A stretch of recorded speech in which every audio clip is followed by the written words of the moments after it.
Namaste.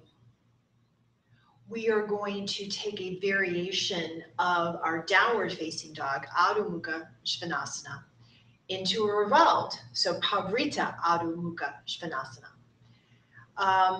This one, you just have to, some contraindications, just like with downward facing dog, just making sure shoulders, elbows, and wrists are able to support your weight, because we are going to do a one-handed version. So one hand will be in the twist, the other hand will be there supporting you. So you want to make sure shoulder, elbow, and wrist are nice and sound. So we'll begin in downward facing dog. So I'm going to turn this way. So I'll actually be turning towards the camera so you can see. Making sure, this wouldn't be one that you go right into, but making sure, you have gone through, 2, 3, 5, 7, whatever, a few rounds of sun salutations first, just to make sure hips and hamstrings are nice and warmed up.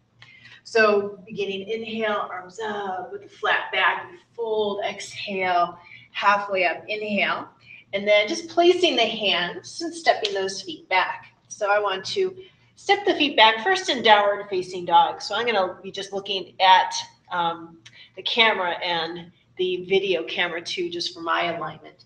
So in this version, you're going to take feet just a little wider, maybe not quite as wide as your mat, but a pretty wide stance. And then what I want to do is shorten the stance. So I'm going to walk my hands in closer, and you'll see that that brings my heels closer to the floor. Now, normally my head is here, but for the purposes to talk, I'm going to have my head here. So in the revolved version, and let's see, I will be taking my left hand more to center. So my left hand more to center. I'm going to bend my left knee and lift my left heel.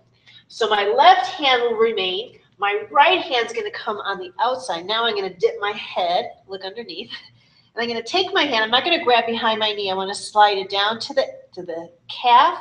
If I can slide down right above that ankle bone, that's preferable if you can. So when I straighten that leg, it pulls me into the twist. So I'm twisting my belly. My hips are level. My heels are down. Both legs are straight, and I'm holding. And you can see that this other arm from shoulder to wrist is a straight line. I'm not pulling it forward this way, putting too much stress on that wrist joint. So I want to keep that arm there and twist and open it here. Fingers are spread wide. As always, we want to press down firmly through the index finger and the thumb, that little L. And then I come out of it. If you needed a break, you'll just come down onto knees. You can come into a child's pose, and then you can come back up, and then you would just repeat on the other side. So that is our revolved or our Parivrtta Adho Mukha.